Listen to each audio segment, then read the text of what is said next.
우리를 스스로 금통위 위원이다라고 가정하고 경기를 보자.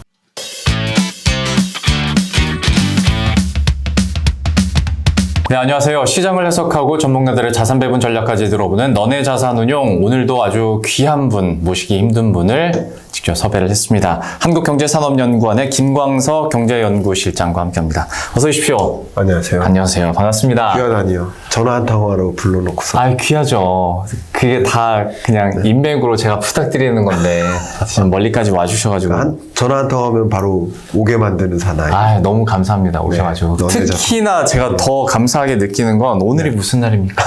한국은행이 빅스텝을 밟은 날, 제일 바쁘실 때잖아요.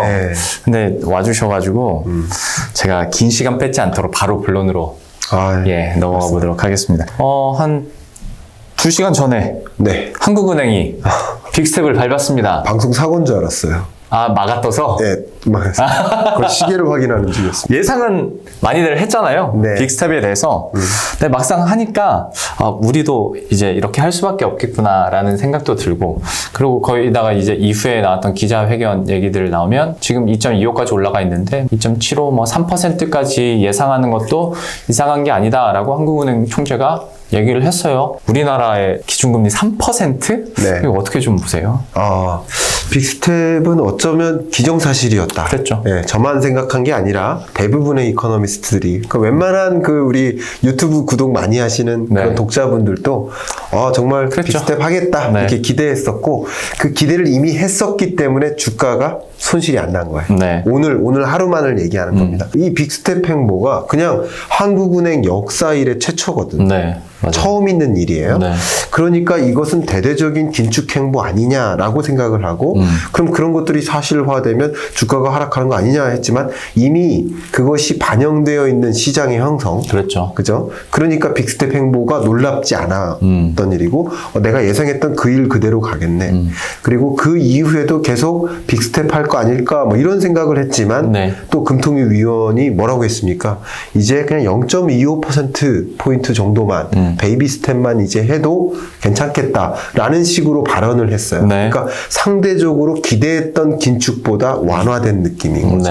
그러니까 어떻게 보면 시장에서 안도하고 주가가 떨어지는 그 정도가 덜했거나 아니면 유지됐다 이렇게 볼 수 있는 거죠. 근데 이렇게 일희일비하는 시간입니다. 근데 기본적으로 긴축 행보가 얼마만큼 되느냐, 그러면 다른 말로 기준금리가 언제까지 얼마만큼 올라가느냐. 근데 먼저 답변을 드린다면 원론적으로 물가에 따라 달렸다. 요즘 볼커 연준 의장이 재소환되고 있어요. 회자가 많이 되죠. 맞아요. 왜냐면 지금 일어나는 일련의 이런 자이언트 스텝이나 이런 통화 정책을 긴축적으로 엄청나게 단행했었던 그분이 바로 볼커인데, 재밌게도 그때 오일 쇼크 때 볼커 전까지 1979년 8월입니다. 제 기억으로. 그 전까지 그 전 연준 의장이 국제 유가나 인플레이션 이게 굉장한 문제가 됐음에도 불구하고 국제 유가가 심지어 어제 가격하고 2배로 오르고 이랬었어요. 그러던 시절에 전 연준 의장이 경기 침체와 고물가가 같이 찾아오니까 스태그플레이션 같이 찾아오니까 물가 안 잡겠다. 경기 계속 진작하겠다. 하면서 여전히 완화적으로 통화정책 스탠스를 유지했어요. 그러니까 계속 물가가 더 오르는 거예요.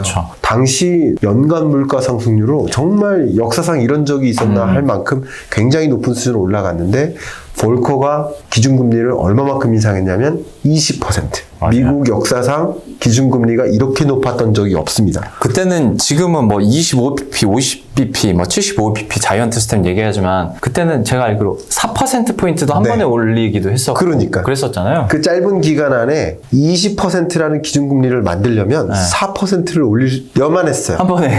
근데 그만큼 물가 상승률이 너무 높았기 때문에 그걸 잡기 위한 인플레이션 파이팅을 한 거죠. 그때 당시에는 비판의 목소리가 그래서 좀 있었습니다. 있었고 결과적으로는 물가가 잡혔습니다. 물가가 잡혔고, 그러나 놓친 게 있죠. 그게 경기죠. 경기 침체가 왔습니다. 그러나 어쨌든 순서가 경기를 계속 진작을 시켜야 된다고 그러면 물가를 영원히 못 잡는다라고 본 거고요. 네. 그렇기 때문에 물가를 먼저 잡고 경기 침체가 왔고 네. 경기 침체를 잡기 위한 또 통화 정책을 가동한 거죠. 그렇게 움직였다고 본다면 22년 지금 연준뿐만 아니라 한국은행의 이 빅스텝 행보도 일단 물가를 잡는 그런 목소리를 내야 된다라는 판단이고 네. 경기는 다음이다라고 판단하는 경향성이 높다 이거죠. 그렇기 때문에 빅스텝 행보를 보인 거고 어쨌든 경기 침체는 그냥 용인해야 된다. 혹은 그냥 어쩔 수 없이 당할 수밖에 없는 느낌. 지금은 이게 더 중요한 거죠. 네. 이 와중에 있는 또 한 가지 이제 가장 안 좋은 것 중에 하나, 뭐 안 네. 좋다고 해야 되나? 네. 오늘 밤에 이제 CPI, 미국 CPI 예정돼 있잖아요. 네네. 지금 예상치가 8.8%입니다. 전년 네네. 대비했을 때. 근데 이 결과가 어떻게 나오느냐에 따라서 미연준 100bp 네. 얘기가 나오는데 이건 좀 어떻게 봐야 될까요? 그냥 오로지 물가만 보고 파이팅 하는 거예요. 다만 미국 경제는 22년 연중만큼은 이 경기라는 토끼를 잡은 상황입니다. 나름. 그렇죠. 네. 경기라는 토끼를 이렇게 손에 안고 달리는 느낌이에요. 어디로? 물가 잡겠다고 저쪽 물가라는 토끼 잡겠다고 달려가는 모습이에요. 잡을 수 있을 거라고 생각해요.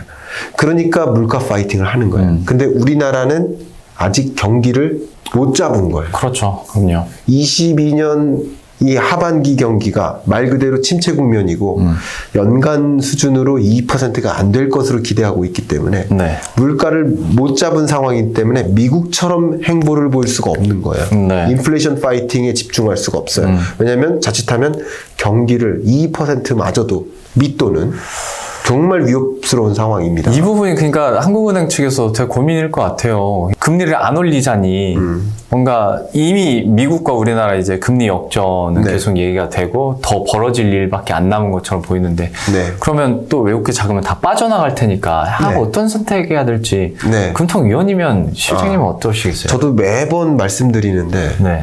우리를 스스로 금통위 위원이다라고 가정하고 경기를 보자. 그럼 굉장히 재밌고요. 그러면 아마도 여러분이 만약에 금통위 위원이면 아니면 제롬 파월이라고 하면 가슴이 턱 막히는데. 굉장히 머리털 다 빠집니다. 네, 그러게요. 네, 그런데 만약에 그렇다면 주식 투자했을까?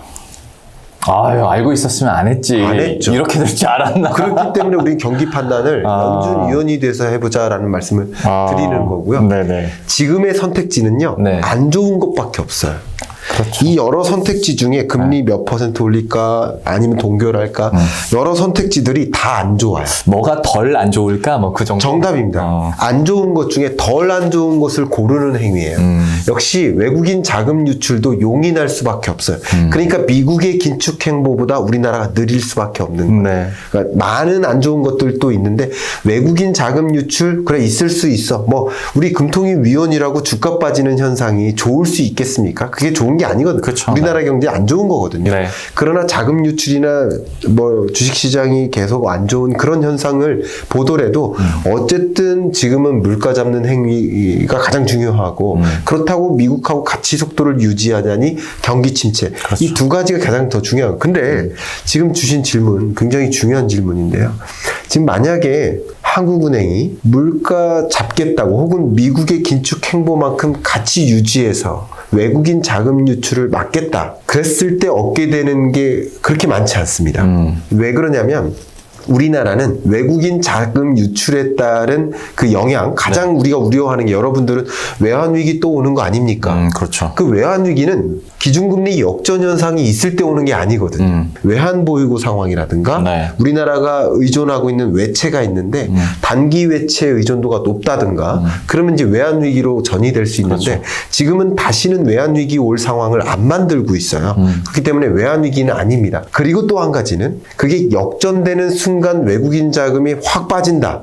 그게 아니라 역전될 걸 이미 전망했기 때문에 네. 이 투자자들이 네. 그것 때문에 이미부터 외국인 자금이 빠져나가고 있었던 거예요. 21년, 22년. 네. 계속 빠져나갔던 게 그 이유입니다. 많은 분들이 이제 보면서 증시 걱정을 하거든요. 네네. 아무리 이제 정부 측에서도 어느 정도 외국계 자금 빠져나가는 걸 용인한다지만 네. 우리 개인 투자자들은 더 이상 용인을 못 하겠거든요. 네네. 아무리 선반영됐다고는 하나 증시에 또 충격, 저점 또 뚫고 가나라는 걱정이 있을 수 있는데 그렇죠. 잠깐 증시에 대해서는 좀 어떻게 평가하세요? 네. 증시는 기본적으로 선행 변수죠. 네, 그렇죠. 선행 변수라는 말은 이게 실물 경제보다 한 6개월 정도 선행한다라고 가정을 해볼게요. 네. 보통 그렇죠. 그래서 여러분이 체감하시는 미국 경제의 침체는 23년 중반입니다. 23년 침체의 본격화. 네. 예, 그게 23년 중반 정도로 보고 있고요.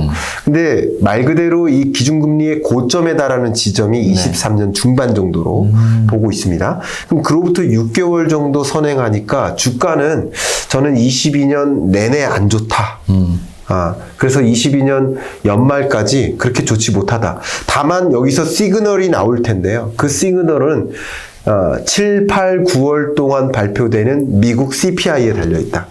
미국 CPI 물가 상승률이 만약에 고점을 찍고 떨어지는 게 거의 확실시화된다. 네. 근데 이 값이 재미있게도 그 다음 달에 발표되는 거야. 대략 네. 10일에서 13일 사이에. 요 정도에 발표된다고 본다면 결국 7, 8, 9월 물가 상승률은 8, 9, 10월에 발표되는 거잖아요. 그렇죠. 그럼 대략 안도라는 것이 만약에 피크를 찍고 떨어진다. 저도 피크를 찍고 떨어질 거라고 보고 있습니다.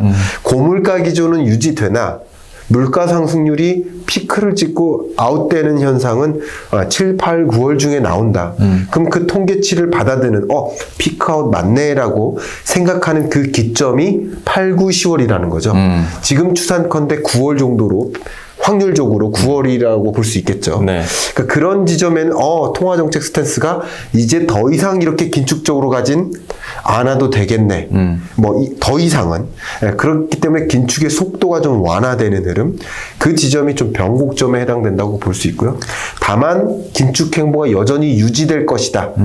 속도는 완화됐지만 긴축 행보는 여전히 가겠구나 라고 판단을 또 하기 때문에 반등세가 뚜렷하진 않을 것이다. 이렇게 보고 있습니다. 짚어주신 이 타이밍 때문에 요새 뭐 실장님뿐만 아니라 다른 전문가들도 물론 너무 힘들지만 3분기에 살짝 반등할 수 있을 거다라는 이유를 비슷한 맥락에서 얘기를 하고 그러다가 또 4분기나 내년 초에 다시 힘들어질 거야 라고 하는 이유가 뭐 여러 근거가 있겠지만 방금 말씀해주신 실장님의 그 근거들도 좀 이런 전망에 대입해 볼 수 있을 것 같고 증시에 대한 그러니까 충격이나 그리고 뭐 일시적인 반등도 타이밍을 여러분들이 좀 지표들을 근거로 해서 잘 잡아보시면 좋을 것 같은데요. 증시 얘기도 하고 금통위 얘기도 했지만 사실 저는 제일 걱정되는 건